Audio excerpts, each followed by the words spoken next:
Welcome to another episode of The Brand Called You, a podcast and podcast show that brings you leadership lessons, knowledge, experience, and wisdom from thousands of successful individuals from around the world. I'm your host, Ashutosh Garg, and today I'm delighted to welcome an accomplished author, an entrepreneur from California, USA, Mr. Dave Behar. Dave, welcome to the show. Thanks for having me. It's great to be with you. Thank you. Dave is the founder of Ion. He's a chief CEO and a chief executive.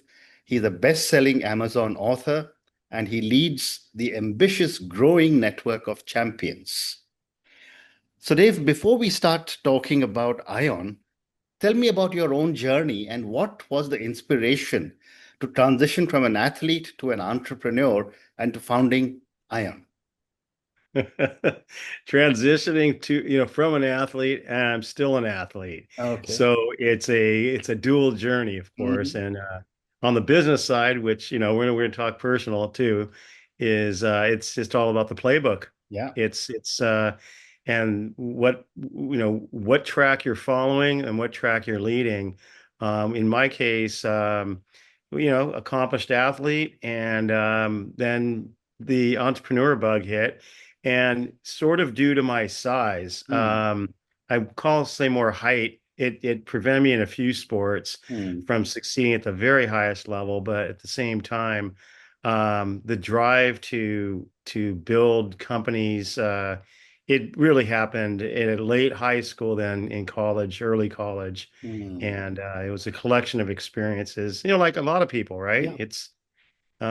So in my case, and I still remain active, excitingly, and try to stay healthy to keep the business and body in perspective. So. Amazing. Amazing. And as you look back, what are some key lessons that you took from your early ventures like Hotmail or your sporting goods companies? Well, in business, it's really about filling voids, Mm. and taking a look at the market. Of course, sometimes it's just, hey, I think this is going to succeed, and you just got to go for it. Hmm. But the things taken away is you got to have a plan and got to work the plan. Mm. And sometimes you have to pivot, and those lessons learned is essentially filling voids. If you're disrupting, who are you disrupting, and why are you disrupting, and what's that end game in terms of why you're going through the process? In my case, just I think chose pretty well. Mm. And there's history behind the network of champions and how that evolved. Being I on the network of champions, Mhm. but personally, it's really been about not just finding a niche, but experiencing it, living it, and then just capitalizing on it, Mm. because often you have your niche, successes, and they often lead to far bigger successes. Amazing. Let's start talk about Ion, Dave.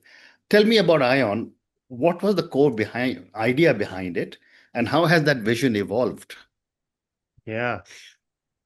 Ion is a hyper local, hyper targeted network. Mm. In fact, I often will say 25,000 towns in local channels, Mm. and we in fact have 30,000. There's a lot of towns, just the FYI, that are named the same, and therefore there's sort of some level of duplication. Yeah.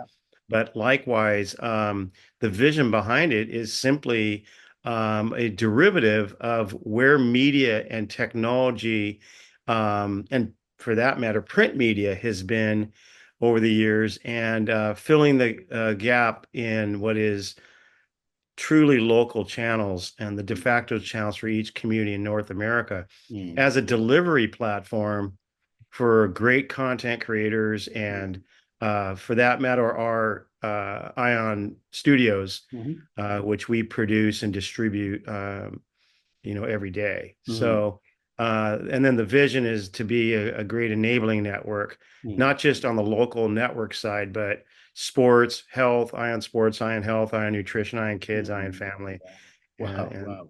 there you have And it. when I was reading about you, I was fascinated that you do a lot of work leveraging AI data analytics. So tell me, How do you leverage all these new technologies for such a massive digital footprint? It goes back to the build. Hmm. In the early days, there was different ways to analyze and different platforms to analyze, Hmm. and fortunately, we've built an internal or internal platform in order to derive our whole analytics, Hmm. and it's very special because more and more people want, again, all the data. Hmm. And down to whatever level that Yeah. they need to drill to. So, from macro to micro, and for that matter, it's if there's some data that you need, we probably can build it Hmm. in and provide it because AI is helpful, but we're not what you call an Hmm. AI driven network. I mean, I do believe in the whole journalistic experience Hmm. and what that delivers for the content creators that use eye integrity to match with our eye intelligence. Wow, So, yeah. fascinating. Can you talk a little bit more about your idea of the platformation, which is the new term I read? How Yeah. does it differ from traditional digital transformation? Well, our platform is transformational Hmm. because of how it delivers and what it delivers Hmm. and what somebody can do when they upload their show, upload their video, their podcast, any asset to be delivered in simply local and hyper-local markets. Hmm. Um, so the platformation is how we describe that part of the business in terms of what we're presenting. And then in our case, population, and that is population of the content and such. And the socialization is are other parts of our business. Of course, it does start with the administration, Hmm. and that is how we're managing the entire company. So, Hmm. and the properties, and then that, of course, transcends and there's transformation going on in league strategy Hmm. and events that we are supportive of in the towns that we're in, of course. So, Amazing. How do you ensure hyper localization, which you just told me, without yeah. compromising brand consistency across all your platforms? Yeah, well, we stay consistent in our brand. So our brand delivers the same experience across local markets Hmm. with the same principles, the same methodology, Hmm. except for the fact that in the sake of a town, every town has a different personality. Hmm. And where it's located, the people that live there and all the different attributes of that town, what it consists of. So, but our brand remains true, and you can rely on Ion in that particular town Hmm. uh, to deliver. But at the same time, as a vehicle for the residents and businesses Hmm. to succeed by. Very interesting. So, Very hopefully interesting. that makes sense. So, Absolutely. There's another, interesting word I picked up was interactive, uh, not interactive. So how do you define interactive engagement, and why is it so central to your model?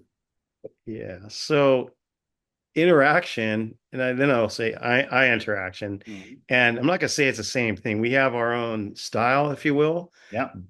but it is about interacting, and that's the world of Mm. social media, social engagement, Yeah. Yeah. and without a question, it's then always about translating not just what it might be on a screen or in a some kind of social platform, but also in real life. Mm. So, being we have a brand methodology, and we're real proud of where we are as a company, and Mm. the Ion brand. It's about being interactive, not Mm. just interactive, I and know. that creates some uniqueness in why we have an attraction to us, and we of course always want to Mm. fulfill the obligation we have as a great Mm. platform. Mm. So. Amazing. How does your monetizing opportunity work for brands, individuals, and organizations who use your ecosystem? Are you talking about how we make money or how we help others make How money you or how you make how you help others make money if they use yeah, your platform? right. So there's a thing called brand partnerships as Mhm. one avenue. So we love the idea of the creation side of the business and folks entrusting us to host their show or video. And what comes with that is special attention to the monetization, and that does come by way of brand partnerships. Those brands that might align with those creators, no matter what the genre of the show is Mhm. or event. Events we love just because there's could be a lot of participants and they have their own personalities and geographics involved and such. Mhm. But the monetization parlays also into e-commerce and transactional opportunities, even things like their product in the studio store or their own store. And it kind of goes on and on because then you talk about advertising, advertisers in line that aren't necessarily doing like an integrated partnership or a Mhm. brand partnership. Mhm. And then likewise, there's the opportunity to, because we do broadcast across multiple platforms, that content creator getting far more episodes that could be paid for and such. So yeah, it's multiple revenue streams, and Mhm. it often does depend on the type of content Yeah, though as yeah, well. yeah. So Amazing. Thank you. How do yeah. you empower smaller or underserved communities, leagues, or creators to become economically viable? A little bit of that is understanding where they are and Correct. what their knowledge is and Mhm. where the tracks they've laid in terms of seeking seeking revenue. And that goes beyond like reach. So empowerment wise, first of all, is our reach. So we guarantee viewership because we have the viewership Yeah. in many different sectors, and then of course on local bases, Mhm. and know where to also get those eyeballs if they're not quite there. Mhm. So the introduction of that show or that video, podcast, etc., that's just part of the equation. And as far as the empowerment, it's we market our people, part of our Mhm. family. Mhm. And so it's not just about then the asset that people watch, it's how we market that asset. Yeah. And that Yeah. asset is you. And it could be that brand called you. Mhm. It's Mhm. and Mhm. because everyone is personal brand, and then they're the star, if not Yeah. their guests Mhm. and cast, of characters. So Fascinating. Tell me more about Leaguewise and how is it changing the way leagues think about engagement and merchandising? well, as you know, leagues are where people assemble, Yeah. and leagues aren't always, a professional league. There's the collegiate leagues and conferences, and even amateur and recreational leagues. But Mhm. in our case,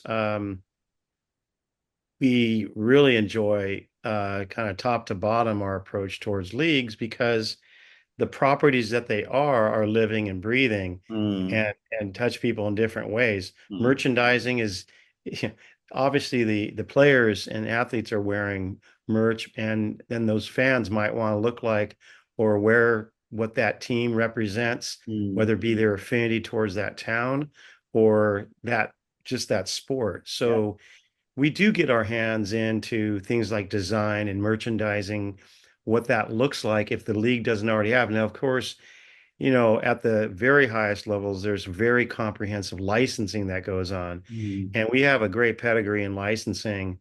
If that organization has that reach to be able to, besides the reach we provide, Mhm. to better establish that licensing program. Mhm. And of course, we like being a purveyor. It's part of our transaction, business. in moving Mm. another part of that property, Yeah, which is the yeah, merchandise. So yeah, and then it okay. goes on. The way that it's Yeah, then marketed absolutely, is part of it. And absolutely. And how do you identify brands or individuals to incubate? What is your criteria for collaboration? well, it's one of my favorite words, collaboration.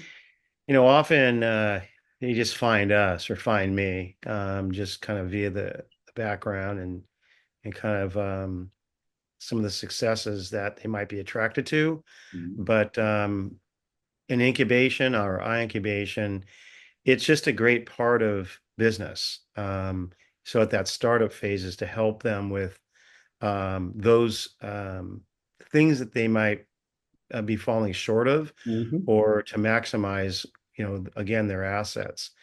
And but incubating is part of it, how they find us and how we find them. Mm. Often it just happens through relationships Yeah. and events and the industries that we are more involved in and such. And sports, of course, would be one of them, and Mm. nutrition. Mm. So, Can you give me an example of someone you incubated recently? You don't have to give a name, of course. yeah, well, there is kind of the media funnel that we incubate, shows and their cast, if you will, and also products. Mm. Recently, there's been a couple beverage companies, Hmm. and for that matter, snack companies. Mm. And it's tough because in kind of the hat I wear, you might think, well, it's just about media or just about this, but Mm. it all started in the product space. Yeah. So the history of incubating brands Mm. that are on the shelves, not just, let's say, online, which is obviously more common today. But so in the food and beverage category, there's been a couple of real good ones. And Mm. that's then about the distribution, establishing the distribution that obviously gains Yeah. sales. And you know, Very it's interesting. but it comes down to the product, the founders. Correct. Correct. Got to believe in them, and of course they've got to believe in you. So Absolutely. yeah. Dave, how have your mastermind series or sessions evolved? And what is the impact they are having on emerging leaders? Yeah. Taking a little bit different approach. There's some incredible mastermind groups out there, and I would suggest anybody to participate if they can. Sometimes it takes resources, sometimes it just takes, relationships to participate.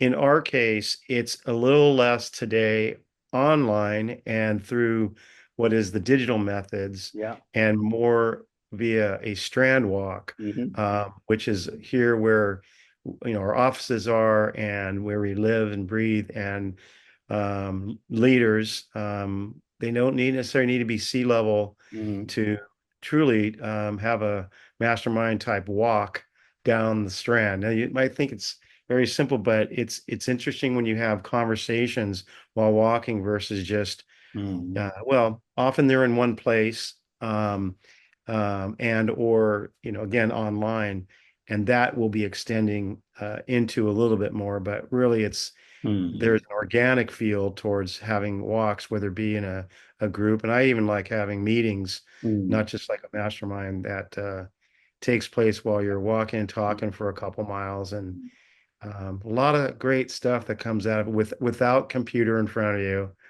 Yeah. and necessarily even looking at your phone. And Hmm. then then it comes down to the outcome, right? So Fascinating. yeah. Fascinating.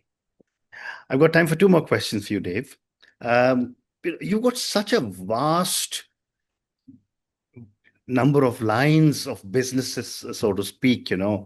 sports, health, and kids. You are an incubator. You are supporting mastermind kind of leaders.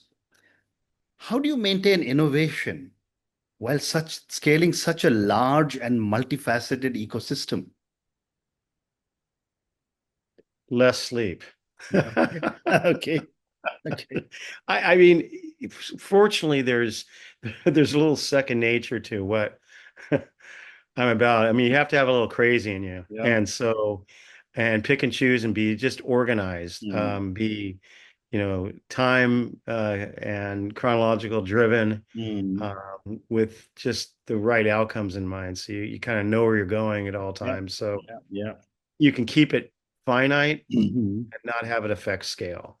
So, but it is, you have to have passion. And as long as you have passion and some vision and you believe in what you do, and you do have people who believe in you, and with any luck, they cheer you on. Uh, Mm. that's a good thing. Very And interesting. so that's how you get it done. Yeah. And my last question for you, Dave, you know, you've already got a huge reach. What's next for Dave and Ion? It's I'm looking at a couple of islands to migrate Bye. to, at least for more than a week or something. But Okay. what's next is to continuous improvement. It's as Mm. simple as that, Mm. and have a legacy of many people that are looking to be in the business, Mm. to participate in the business, Mm. and just kind of carry the torch.